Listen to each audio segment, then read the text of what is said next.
Have you cleaned out your closet this year? I'm going to take you through my own bag, show you some of the things that I was keeping that I actually never used. And I'm betting that there are things in your closet that you're ready to get rid of as well, but maybe you can't bring yourself to actually donate or give them away. So today we're going to talk about why we keep things and help you to be able to release them and feel amazing. In my personal life, I found there are 4 main reasons why I keep things, and so I want you to think about what's in your own closet. I'm going to go through a few examples and show you how. Reason number 1 is we keep things because we spent money on them. So I got these shirts last summer and I thought I was going to use them, and it turns out I just don't like wearing them, but I keep thinking, but I spent money on them. And so they sit in my closet, just representing the fact I spent money. And I think it was literally like $9. So I'm going to go ahead and put this in the bag. Second reason why we tend to keep things is because it's still good. So our family all got these matching pajamas for Christmas last year, and they're fine. They're good pajamas. And so even though I don't wear them, I'm like, well, but they're good. So, okay, this is also going to go in the bag. The next reason we keep things is because it brings back memories. So this is the first jacket that I bought when I went to college, and I never even had a jacket because I grew up in California. But coming to college, I knew there was going to be some cold weather. So I got this nice wool jacket and I wore it through college, but then I really haven't worn it that much. And so I thought, well, it's just literally sitting in my closet reminding me of all my great memories from college. But finally I thought, okay, I'm gonna get rid of this. Funny story is, as I went to get rid of it, my now college-age daughter said, "Mom, what? This is like back in style. I need this back." So we took out the shoulder pads that it used to have, and now this jacket actually is going to be going to my daughter, which is great. And the final reason I'm going to cover today, which is maybe the most common, is because we think something might come in handy in the future. So we don't want to be left in the lurch, right? So I have this little Fanny Pack. I honestly don't even know who I got it from. I didn't buy it. Someone gave it to me. But every time I go to throw it away, I think, well, maybe someday I'm going to be going somewhere and I'm going to need a pocket just like this and all these little things. I actually have a different one that's for travel. I probably will never use this. I don't think I have ever used it. But because it might come in handy, I just tend to keep it. So I'm going to go ahead and let it go.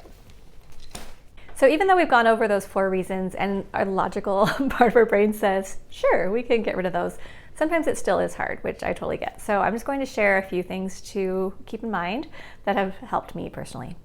First, it's okay and it's actually beneficial to share things with others who will actually use them.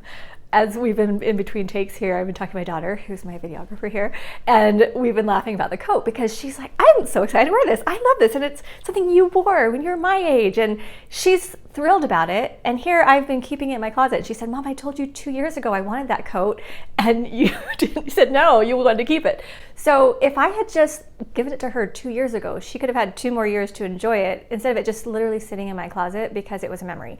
Second, we can preserve those memories through photos. I have multiple photos of me wearing that coat while I was younger and in school.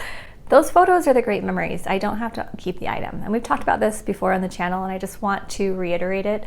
It's so fun to take pictures, have those photos, have those memories, but then when you release the stuff, you just start to feel better. You have more room for new things, and you don't feel quite as weighed down.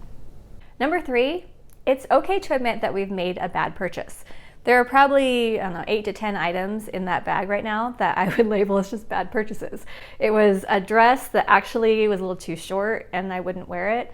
It was a shirt that I didn't actually really like the pattern, but it was kind of on sale or something. And so if you can just say, you know what, I just made a bad purchase, I won't do that again, and just move forward, now you're letting it go, giving it to someone who might need it, right, moving forward.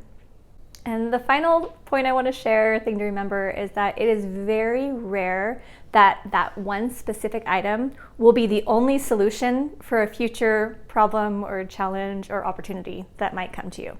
So if you're thinking, oh, I have to save that little fanny pack because I might need it for this one thing, well, once you get to that hiking day or travel or whatever, there's probably something else you can use. It's very rare where you think, oh my goodness, the world is coming to an end because I don't have that one item that I donated 7 years ago, right?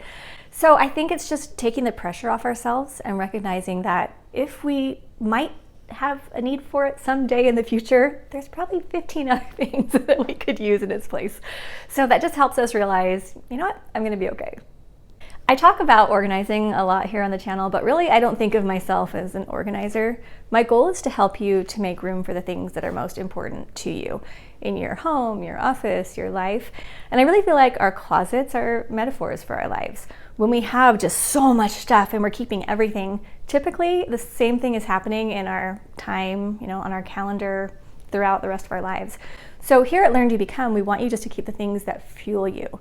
We want to be able to clear the clutter, create simple systems for things that matter most, because once you clear out your closet, you clear out your calendar, you clear out all the extra clutter that's in your life, now you have room for the things that matter most. Your relationships, your most important work, anything that you might want to do to be able to make things a little better around you. So, okay, sending lots of love. So grateful for you and hope that you have a restful, beautiful day and get those closets cleaned out. Okay, see you soon.